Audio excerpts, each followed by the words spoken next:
Բարև ձեզ, հարգելի հեռուստադիտողներ։ Խորհրդային ժամանակաշրջանի ամենաերկարատև քաղաքական գործիչը, ով նաև նշանակալից դերակատարություն է ունեցել համաշխարհային քաղաքականության ոլորտում եւ հնարավորինս աջակցել Հայաստանին, մեր հայրենակիցն է։ Հայորդիներ հաղորդաշարի այսօրվա հաղորդումը նվիրված է Անաստաս Միկոյանին։ Մեր հաղորդման այսօրվա հյուրերն են Գիտությունների ազգային ակադեմիայի պատմության ինստիտուտի փոխտնօրեն, պատմական գիտությունների թեկնածու դոցենտ Կարեն Խաչատրյանը եւ ռուս-հայկական համալսարանի համաշխարհային քաղաքականության եւ միջազգային հարաբերությունների ամբիոնի վարիչ արտակարգ եւ լիազոր դեսպան Արման Նավասարդյանը։ Բարի գալուստ պարոնայք, շնորհակալություն հրավերը ընդունելու համար։ Հարգելի հեռուստադիտողներ, այժմ ծանոթանանք Անաստաս Միկոյանի կյանքի եւ գործունեությանը նվիրված փոքրիկ ակնարկին եւ կշարունակենք մեր հաղորդումը։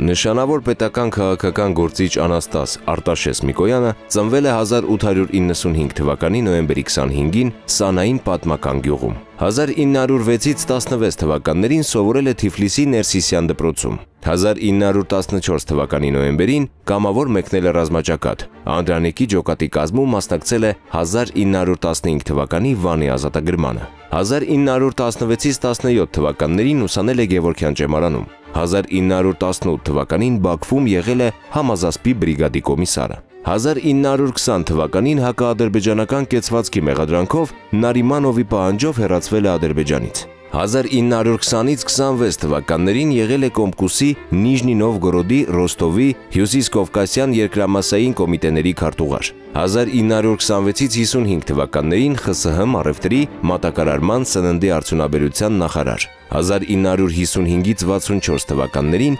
նախարարների խորհրդի նախագահի առաջին տեղակալ։ 1964 թվականի հուլիսից մինչև 1965 թվականի դեկտեմբեր ԽՍՀՄ Գերագույն խորհրդի նախագահության նախագահ։ Մահացել է 1978 թվականի հոկտեմբերի 21-ին, թաղված է Մոսկվայի Նովոձևիչյան գերեզմանատանը։ ԽՍՀՄ-ում սննդի արդյունաբերության եւ առևտրի համակարգերի ստեղծողն է։ 1941-ից 45 թվականներին ղեկավարել է խորհրդային բանակի մատակարարումը։ 1943 թվականին արժանացել է սոցիալիստական աշխատանքի հերոսի կոչման։ Ամերիկայի Միացյալ Նահանգների եւ Անգլիայի ղեկավարության հետ բանակցել է ԽՍՀՄ-ին զինամթերք եւ վարկեր տրամադրելու շուրջ։ 1952 թվականին Ստալինը ձգտում էր Միկոյանին հեռացնել ԽՄԿԿ Կենտկոմի քաղբյուրոյի կազմից։ 1956 թվականին Խրուշչովին համոզել է դատապարտել անհատի պաշտամունքը եւ ղեկավարել է բռնաճնշումների զոհերի արդարացման առաջին հանձնաժողովները։ 16 եւ 14 տարեկան որդիները նույնպես բանտարկվել էին։ Գնդակահարությունից փրկել է Ավետիք Իսահակյանին, Երվանդ Քոչարին, Հովանես Բաղրամյանին, Կարո Հալաբյանին։ Նրա օրոք Հովանես Իսակովն արժանացել է խորհրդային միության հերոսի կոչման։ Չինաստանում բանակցել է Մաո Ցեդունի, Ամերիկայի Միացյալ Նահանգներում Դուայթ Էյզենհաուերի եւ Ջոն Դալեսի հետ։ 1962 թվականին ամենաակտիվ դերակատարությունն է ունեցել Կարիբյան ճգնաժամի կարգավորմանը, բանակցել Ջոն Քենեդիի, Ֆիդել Կաստրոյի եւ Էրնեստո Չե Գևարայի հետ։ Այդ իսկ պատճառով չի մասնակցել Մոսկվայում կնոջ թաղմանը։ Կուբայում արժանացել է համաժողովրդական սիրո, հանդիպել Էրնեստ Հեմինգուեյի հետ։ ԽՍՀՄ-ի կողմից եղել է ներկայացուցիչ Քենեդու թաղման ժամանակ։ Բանակցել է Հարավսլավիայի, Վիետնամի, Հնդկաստանի, Իրանի, Դաշնային Գերմանիայի ղեկավարներ Իոսիփ Տիտոյի, Հո Շի Մինի, Ինդիրա Գանդիի, Մոհամեդ Փեհլևիի, Կոնրադ Ադենաուերի հետ։ Դիվանագիտական առաքելությամբ եղել է շուրջ 30 երկրում, դարձել համաշխարհային հռչակի գործիչ։ 5 որդիներից Վլադիմիրը զոհվել է Ստալինգրադում, Ստեփանը դարձել է խորհրդային միության հերոս ավիացիայի գեներալ լեյտենանտ, Ալեքսեյը ավիացիայի գեներալ լեյտենանտ, Վանոն գլխավոր կոնստրուկտորի տեղակալ, Սերգոն Լատինական Ամերիկայի հայտնի մասնագետ, եղբայրը MiG ինքնաթիռների ստեղծող Արտեմ Միկոյանն էր։ Միկոյանի շնորհիվ տպագրվեցին Չարենցի եւ Ռաֆու երկերը, աջակցել է Արամ Խաչատրյանի լայն ճանաչմանը։ Հայաստանը դարձել է արդյունաբերության, գիտության եւ մշակույթի երկիր, կառուցվել են մասնավորապես Նաիրիտը, Արփա-Սևանը, Հրազդանի կասկադը։ Իր օգնությունը Հայաստանին երբեք չի ցուցադրել։ Սանահինում գործում է Միկոյան եղբայրների տուն-թանգարանը։ Պարոն Խաչատրյան, ավելի քան 100 տարի առաջ հայկական մի հեռավոր գյուղի մի աղքատ, ծայրահեղ աղքատ ընտանիքից մի պատանի դուրս եկավ եւ հետագա ժամանակաշրջանում փաստորեն դարձավ 20-րդ դարի անվանի կամ խոշորագույն քաղաքական գործիչներից մեկը, ընդ որում ոչ միայն խորհրդային, այլ նաև համաշխարհային մասշտաբով, խնդրում եմ ներկայացրեք Միկոյանի կերպարը հենց պատմական, որպես պատմաբան, հենց պատմական ժամանակաշրջանի համապատկերում։ Սիրով, դուք իրավացի եք, որ քաղաքական պետական գործիչների առավելևս նման մասշտաբի կյանքը գործունեությունը պետք է անպայմանորեն ներկայացնել ժամանակի մեջ, հաշվի առնելով ժամանակի իրողությունները, եւ այդ առումով մենք գնահատելով Միկոյանի գործունեությունը, նրա գործունեության շատ կողմեր, ինչու՞ չէ նաև որոշ կողմերին տալով բացասական գնահատականներ, պետք է նշենք, որ նա իրոք 20-րդ դարի ամենաճանաչված հայ քաղաքական գործիչն էր։ Մենք շատ ճանաչված հայազգիներ ենք ունեցել տարբեր ոլորտներում, բայց պետք է խոստովանենք, որ քաղաքական ասպարեզում որպես պետական քաղաքական գործիչ Միկոյանը եզակի անձնավորություն էր, որը ճանաչում ուներ ինչպես խորհրդային միությունում, այնպես էլ նրա սահմաններից դուրս աշխարհի տարբեր ծայրամասերում։ Նշենք, որ լինելով կուսակցական գործիչ, բոլշևիկ, Անաստաս Միկոյանը սկսելով իր քաղաքական կուսակցական գործունեությունը այն իրադարձությունների եւ ականատես եւ մասնակիցն է եղել, ես նկատի ունեմ 20-րդ դարի 10-ական թվականները եւ աշխարհացունց իրադարձություններ էին նաեւ տեղի ունենում, առաջին աշխարհամարտ եւ այլն, եւ ահա Միկոյանը նաեւ կոփվել է առաջին աշխարհամարտի ռազմադաշտերում, մենք գիտենք, որ երիտասարդ տարիներին նա կռվել է նաեւ ռուս-թուրքական ճակատում եւ այդ առումով անցել է այդ թոհուբոհով, այնուհետև Բաքվում, Բաքվի կոմունա, դրանք պատմության, այսպես ասենք, այն էջերն են, որոնք այսօր էլ դեռ ուսումնասիրվում են, եւ ես պետք է ասեմ, որ Անաստաս Միկոյանի անձի կերպարի գործունեության նկատմամբ վերջին շրջանում հետաքրքրությունը կարծես աճել է եւ տարբեր մոտեցումներ գոյություն ունեն եւ դա հասկանալի է, ուստի պատմության ինստիտուտը նաեւ ձեռնարկել է մի թեմա հենց Անաստաս Միկոյանի կյանքին եւ գործունեությանը նվիրված եւ մենք այսօր փորձում ենք նոր, ինչու՞ չէ, նաեւ նոր փաստաթղթերի, նաեւ օգնությամբ վերհանել այդ գործունեության նաեւ մութ էջերը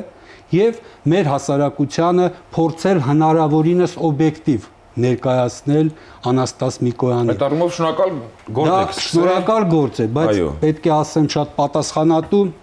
եւ նաեւ հակասական, ինչու որտեւ Անաստաս Միկոյանի եւ ոչ միայն Միկոյանի նման պետական ականավոր գործիչների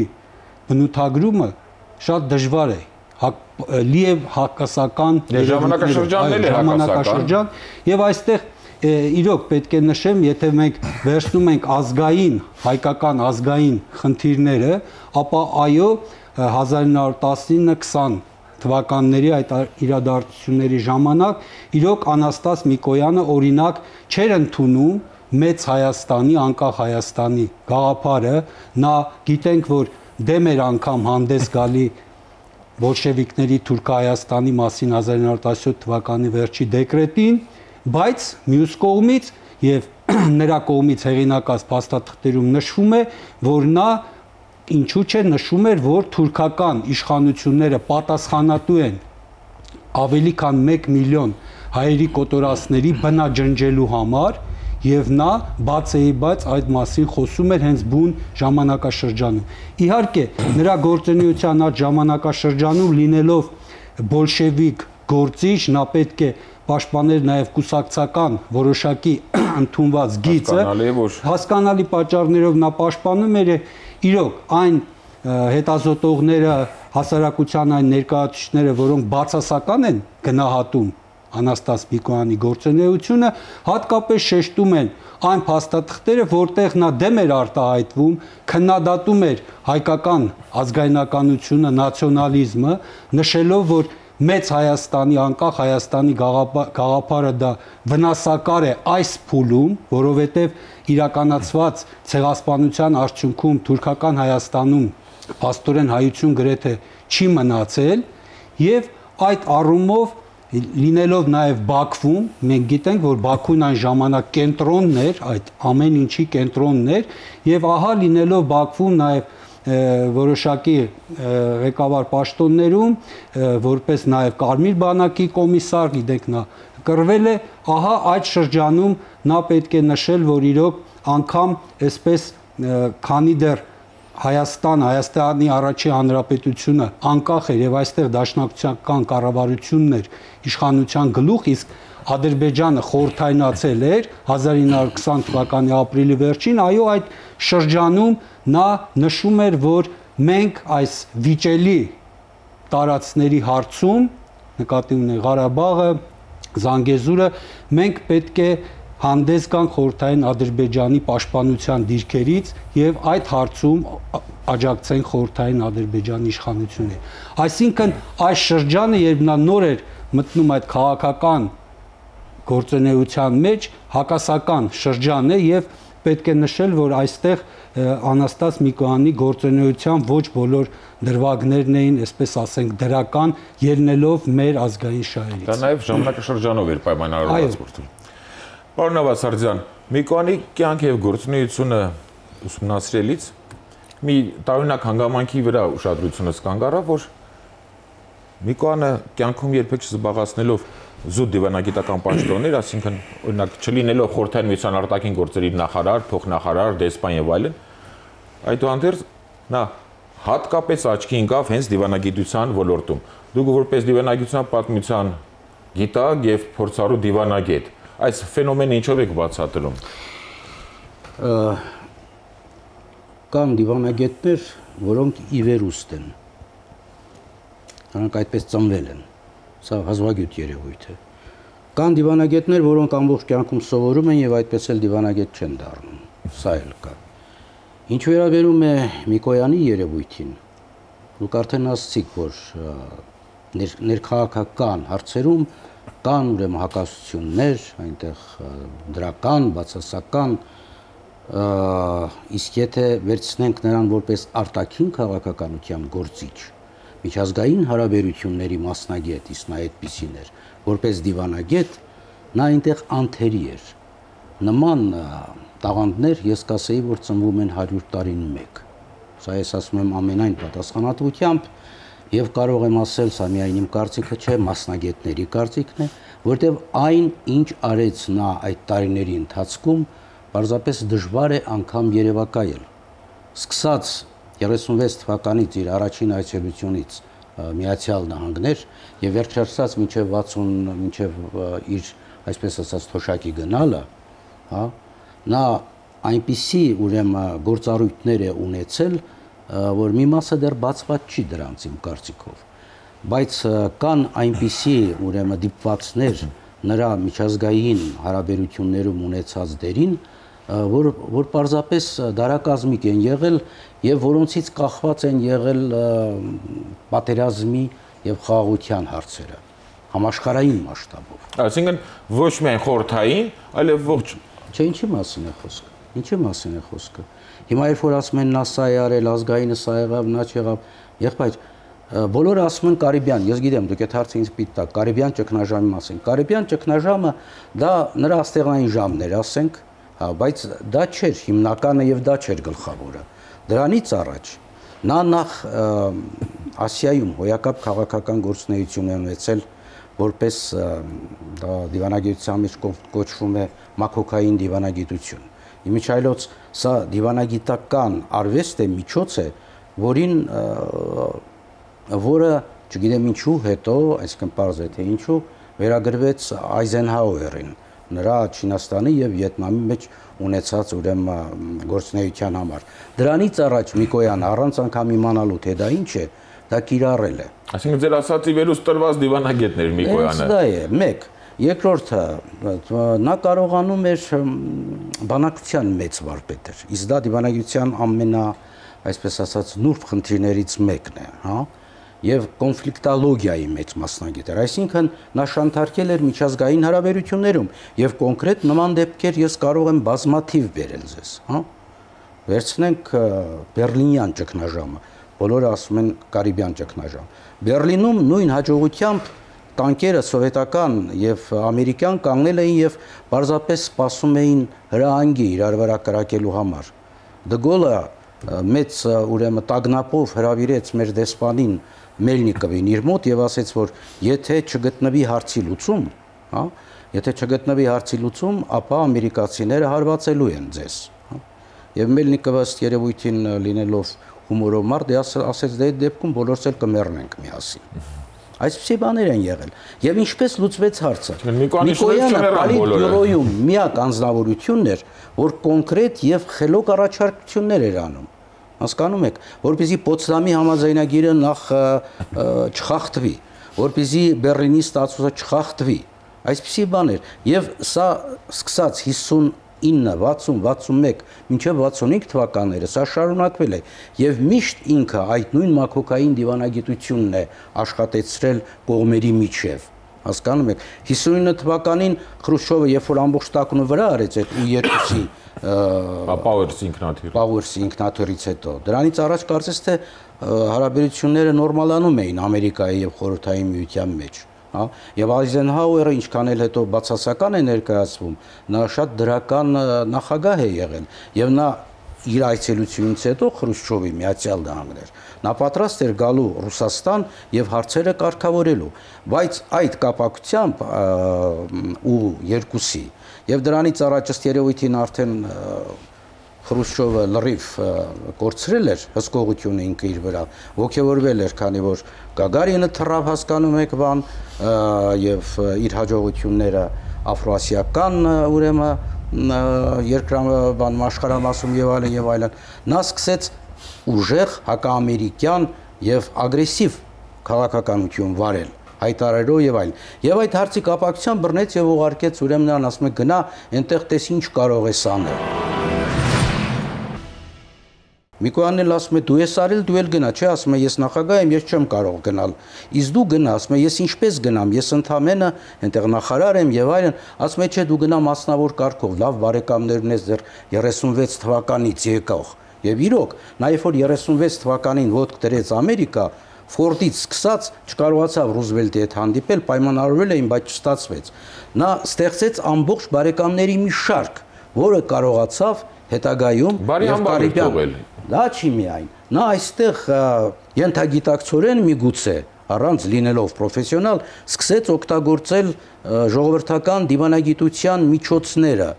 տրյուկները, ինչպես ասում են, հասկանում եք, այն ինչ որ սրանից 10-15 տարի առաջ դու գիտեք Նեյե Ժոզեֆ սկսեց պրոպագանդել եւ այլն, եւ նոր մարդիկ եւ պլյուս դրա մեջ մտնում է նաեւ ուրեմն soft power, փափուկ ուժի քաղաքականությունը, որ այսօր միջայլոց Հայաստանն է վարում,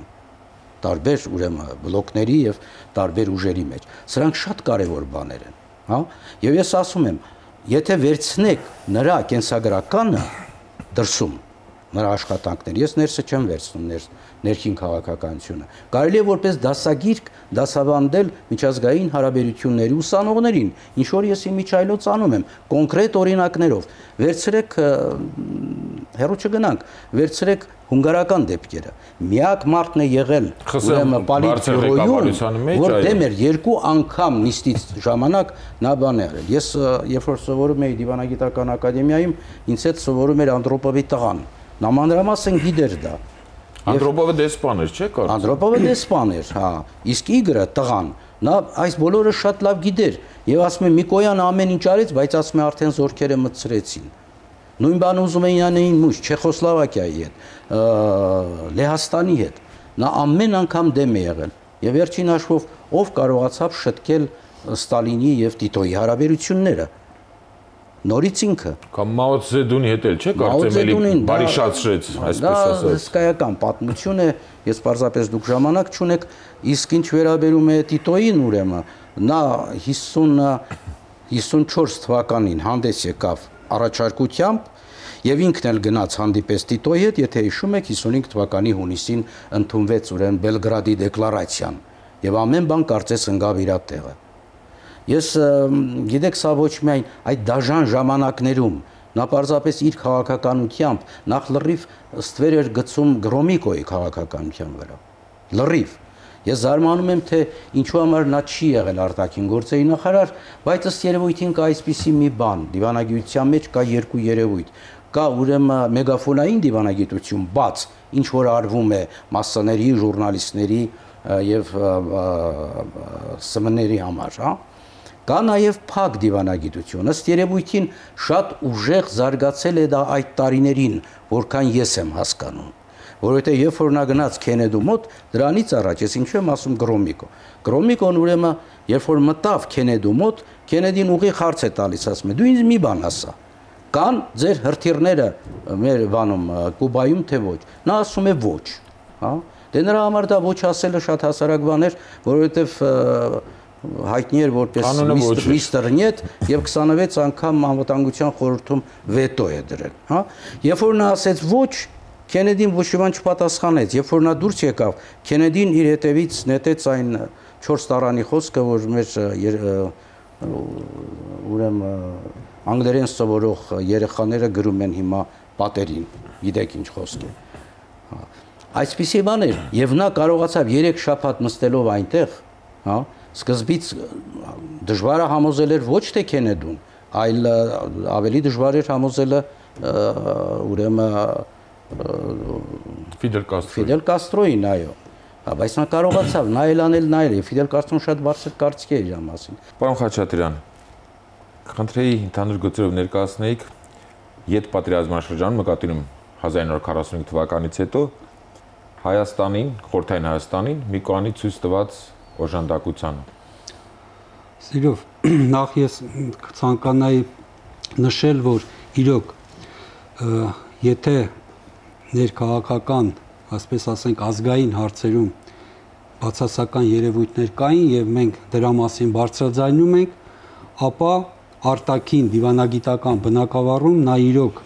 խորհրդային մասշտաբով անգերազանցելի էր եւ այստեղ խոսք գնաց, որ միջազգային տարբեր կոնֆլիկտների լուծմանը նա փառահեղ մասնակցություն ունեցավ, նաև պետք է նշել, որ խորհրդային միության շրջանակներում էլ կոնֆլիկտներ կային, ազգային խնդիրներ, չեչենական խնդիրը, որը նույնպես առաջացել էր Նովոչերկասկի եւ ամենուր Միկոյաններ եւ իրոք երկրի բարձրագույն ղեկավարությունը, թեև ի պաշտոնեն ապարտավոր չէր լինել այնտեղ, բայց ուղարկում էին Միկոյանին համոզված լինելով, որ միգուցե նա միակն է, որը կարող է լուծել այդ խնդիրները եւ նա իրոք լուծում է։ Հնարավորինս խաղաղ լուծում գտնող, ելք գտնող։ Այո, այստեղ երևի ինձ հետ համամիտ կլինեք, որ կարծես թե նրա դիվանագիտական գործունեության մեջ տապալումներ չկային։ Յուրաքանչյուր դեպս չգիտեմ։ Այո, յուրաքանչյուր այդ իրավիճակից նա կարելի է ասել փայլուն ելքեր էր գտնում եւ հաղթող էր դուրս գալի անգամ ամենածանր բանակցությունների, ամենածանր կոնֆլիկտների պարագայում եւ դուք հարցնում եք հետպատերազմյան ժամանակաշրջանի գործունեության մասին Հայաստանի հետ նրա կապերի, բայց ես իհարկե կցանկանայի նշել, որպեսզի խոսակցություններ չլինի, իսկ դրան կան, այո, 37 թվականի, 30-ական թվականների այն բռնությունների քաղաքականությունը, որը կիրառվում էր Խորհրդային միությունում ստալինյան բռնաճնշումների այդ տարիներին, Միկոյանը որպես բարձրաստիճան ղեկավար իհարկե մասնակից է եղել, շատ հայտնի փաստեր կան, նաև երբ նա Հայաստան ժամանեց Մալենկովի հետ եւ այստեղ անգամ նշվում է, որ նորահայտ փաստաթղթեր են հայտնաբերվել, թե իբր նա այդ հրաման, թե ցանկություն է հայտնել, որպեսզի բռնաճնշվողների չափականակը ավելացվի, միգուցե, բայց դրա հետ մեկտեղ մենք պետք է նշենք, որ մեր ժողովրդի այնպիսի անվանի զավակների, այսպես ասենք, կյանքն է նաև փրկել, ինչպես ասենք, Հովհաննես Բաղրամյանն էր գաղտնիք չէ, որ նրա դեմ նույնպես գործեր հարուցվել եւ նրա ընկերների խորհրդով նա դիմեց Միկոյանին եւ Միկոյանի միջամտությամբ այդ գործը կարճվեց եւ խնդիրներ Բաղրամյանը ներողություն, ես կավելացնեի Իվան Թևոսյանի անունը։ Այո, մեր հռչակավոր նախարարի Չորնի, значит, Իվան մետալուրգիայի նախարար, նրան պարզապես նա կարողացավ NKVD-ի բաներից հանել այսպես, հասկանում եք, ճիրաններից։ Այո, ես դա էի շեշտում եւ ոչ միայն նրանց պատերազմի տարիների մասին անպայման պետք է խոսել, որ նա կարևորագույն դերակատարում է ունեցել եւ Կարմիր բանակի մատակարարման հարցում լինելով նաև արտաքին առևտրի ժողկոն զբաղվելով այդ խնդիրներով եւ ես զբաղվում եմ նաև Խորհրդային Հայաստանի այդ ռազմաարդյունաբերության խնդիրներով եւ պետք է նշեմ, որ նորահայտ փաստաթղթերը ցույց են տալի, որ այդ պաշտոնում որպես արտաքին առևտրի ժողկոմ, երբ արտասահմանից ստացվում են շատ կարևոր սարքավորումներ, տեխնոլոգիաներ, նա անպայման բաժին էր հանում նաև Խորհրդային Հայաստանին եւ դրանից էր, որ Խորհրդային Հայաստանը պատերազմի շրջանում նրա տնտեսությունը փաստացի նոր որակներ ձեռք բերեց, այստեղ գիտենք հիմնվեց հաստոցաշինությունը, էլեկտրատեխնիկական արդյունաբերությունը, այսինքն տնտեսական հարցերում այդ հարցերում նա փաստացի մեծ օժանդակություն է ցույց տվել Խորհրդային Հայաստան եւ ընդհանրապես ԽՍՀՄ մյուս նաեւ հանրապետությունների։ Այստեղ իրավացի նշվեց նաեւ, որ նրա զավակներից մեկը փաստորեն զոհվեց Ստալինգրադի ճակատամարտի ժամանակ, այնպես որ այդ պատերազմի շրջանն էլ նույնպես պետք է գնահատել որպես դրական Անաստաս Միկոյանի գործունեությունը եւ իրոք պարծենալ, որ այդ շրջանում ամենաբարձր ղեկավարության շրջանակներում մենք ունեցել ենք հայ ազգի գործիչ, որը իր վրա դրված պարտականությունները հերոսությամբ է կատարել, դրա համար էլ այս պատերազմի տարիներին նրան շնորհվեց Խորհրդային Միության ուրեմն հերոսի կոչում եւ նա նաեւ պարգևատրվեց Լենինի իշխանության։ Պարոն Խաչատրյան, ձեր ասած միտքը մեկ այլ ուղղությամբ շարունակեմ հարց տամ, որ ասացիք Մոսկվայում զբաղեցրած մեր հայրենակից պաշտոնը ադրբեջանցիները, եթե Միկոյանի նկատմամբ ունեցած վերաբերմունքին անդրադառնանք, Միկոյանին առանձնապես չեն սիրում, եթե չասեմ ատում են, հենց ադրբեջանցիները եւ Միկոյանին ուղղված գլխավոր մեղադրանքը կամ մեղադրանքներից մեկն է նաեւ, որ նրան համարում են Մոսկվայում հայկական այսպես կոչված լոբիզմի ղեկավարը, որ իր հայրենակիցներին տարբեր ոլորտներում կառավարման կամ հասարակական կյանքի առաջ էր մղում։ Ալիևի համար ավելին կարելի ասել։ Էլ չասեմ, որ 18 կամ 20 թվականներին ճակերտավոր իրենց ադրբեջանական կոտորածների մեջ նույնպես Միկոյանին որպես գլխավոր մեղադրյալներից են ներկայացնում։ Այս մոտեցման մասին։ Գիտեք, ես կավելացնեի եւս մի քանի անուններ, դրանց թվում եւ առաջին հերթին Ստեփան Շահումյանին, որի նկատմամբ նույնպես գիտենք, թե Ադրբեջանում ինչ վայրենասուն է բարձրացվել եւ ինչպես են նրան վարկաբեկում, նաեւ Անաստաս Միկոյանին, դա բնական է եւ իհարկե Ադրբեջանում շահագրգռված են սևացնելու հատկապես Միկոյանին, որովհետեւ Միկոյանը նորից եմ կրկնում, ինչ մոտեցումներ էլ մեր հասարակության մեջ նրա նկատմամբ լինեն, այնուհանդերձ ոչ ոք չի կարող շղթել, որ նա պետական գործիչ էր, Խորհրդային Միության պետական կուսակցական գործիչ, որը մեծ ճանաչում ուներ, մենք նորից դրա մասին շեշտում ենք, մեծ ճանաչում ուներ ամբողջ աշխարհում, տարբեր ծայրամասերում։ Եվ այդ առումով բնական է, որ նրա գործունեությունը պետք է արժանանա ադրբեջանցիների կողմից բացասական գնահատականի, եւ մենք կարծում ենք այստեղ միգուցե իրավունք էլ չունենք այդ ադրբեջանական ջրաղացի վրա ջուր լցնել, բայց իհարկե նաև պետք է նշենք այն թերությունների բացասական երևույթների մասին եւ մեր հեռուստադիտողը նկատում է, որ մենք այդ մասին էլ ենք խոսում, զբաղեցնելով հետպատերազմյան տարիներին նույնպես բավականին բարձր պաշտոններ, լինելով նախարարների խորհրդի նախագահի տեղակալ, այնուհետև 1964-65 թվականներին նաև ԽՍՀՄ Գերագույն խորհրդի նախագահության նախագահ, փաստորեն դա ԽՍՀՄ-ում հաշվում էր առաջին դեմքը, բնականաբար նա ուներ շատ մեծ լիազորություններ եւ այդ ծանրաբեռնվածության պայմաններում, նաև միջազգային ասպարեզում իր այդ գործունեության նա առիթը բաց չէր թողնում լինել Խորհրդային Հայաստանում։ Բազմիցս եղել է հետպատերազմյան տարիներին, 50-ական թվականներին, 60-ական թվականներին եւ իրենց հուշագրություններում մեր հանրապետության առաջին դեմքերը միանշանակ նշում են, որ Միկոյանի ամեն մի գալը հայրենիք Խորհրդային Հայաստան դա մեծ իրադարձություն էր, ժողովուրդը ցնծությամբ էր նրան ընդունում եւ լինելով Հայաստանի Խորհրդային Հայաստանի տարբեր անկյուններում նա աչալուրջ էր տեղի խնդիրներին եւ այո, ամեն մի նրա գալուց հետո Երևանում, մարզերում, շատ քաղաքներում բացվում էին նոր ձեռնարկություններ, նաև ռազմական արդյունաբերության ձեռնարկություններ, իսկ ինչ վերաբերում է այդ շրջանում նրա մոտեցմանը գյուղատնտեսության զարգացմանը, քաղաքաշինությանը, ապա այստեղ իհարկե նրա կատարած գործերը շատ մեծ են։ Ես այս առիթով նաև կցանկանայի անպայման նշել, որ 1960-ական թվականների վերջերին, երբ արդեն նա փաստացի գործնական այդ պաշտոնները թողել էր, նա եղավ նաև Զանգեզուրում, Սյունիքում, Գորիսում, Սիսիանում, Կապանում, Քարահունչ գյուղում։ Այո, եւ այստեղի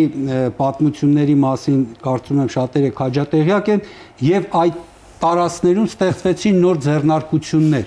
Եվ ականատեսները անգամ վերհիշում են, որ նա նայելով դեպի խորհրդային Ադրբեջան, այսպես կարծես թե արտասվեց։ Ես կարծում եմ, որ այդ պահին միգուցե նա մտաբերել է, թե 1919-20-ական թվականներին ինչպես էր, այսպես ասենք, վարելով այդ կուսակցական գիծը, փորձում նպաստել, որպեսզի Զանգեզուրը եւ Ղարաբաղը մնան խորհրդային Ադրբեջանի կազմում, եւ այդ իր այցելության ընթացքում նա իրոք վերհիշելով այդ ամենը, միգուցե նաեւ այսպես խղճի խայթ էր ապրում եւ փորձեց ամեն ինչ անել, որպեսզի հայկական այդ տարածքները վերածնվեն, այնտեղ հիմնվեն արդյունաբերական ձեռնարկություններ։ Երևանի համար շատ բան է արել, այստեղ հաղթանակ զբոսայգու հիմնադրման գործում նույնպես մեծ դեր է ունեցել, կանաչապատման, այնպես որ պետք է նշել, որ սոցիալ-տնտեսական հարցերում Անաստաս Միկոյանը լինելով կենտրոնում միշտ խորհրդային Հայաստանի մեր ժողովրդի խնդիրներով է ապրել եւ ուժերի ներածի չափով օգտակար է։ Հարգելի հեռուստադիտողներ, հաղորդումը եզրափակելիս կցանկանայի ձեզ տեղեկացնել կամ ձեզ հրամցնել մի հետաքրքիր դրվագի մասին։ 1958 թվականին, երբ որ Միկոյանը հանդիպում է Վազգեն առաջի կաթողիկոսին, նա կաթողիկոսին ասում է, որ մեղք է զգում հայ եկեղեցու հանդեպ, քանզի չի արդարացրել նրա հույսերը եւ ջանքերը, որ ծախսվել են իր ուսման վրա։ Եվ ասում է, խոսելով տնտեսական լեզվով, ինձնից հայկական ճեմարանի ուսանողից ստացվել է արտադրության խոտան։ Ինչինի պատասխան Վազգեն Վեհափառը ժպտացել եւ իրեն վայելմետությամբ ասել է. Դուք սխալվում եք, մենք դրանից ոչ միայն չենք վշտացել, այլև նույնիսկ հպարտանում ենք, որ այնպիսի մարդ ինչպիսին դուք եք դուրս եկել մեր ճեմարանից։ Ավելի շատ թող նման արտադրական խոտան լինի։ Ահա այսպիսի անձնավորություն էր Խորհրդային Միության ողջ պատմության ընթացքում ամենից բարձր պաշտոն զբաղեցրած հայը Անաստաս Միկոյանը։ Հարգելի բարեկամներ, կրկին շնորհակալություն հաղորդմանը մասնակցելու համար։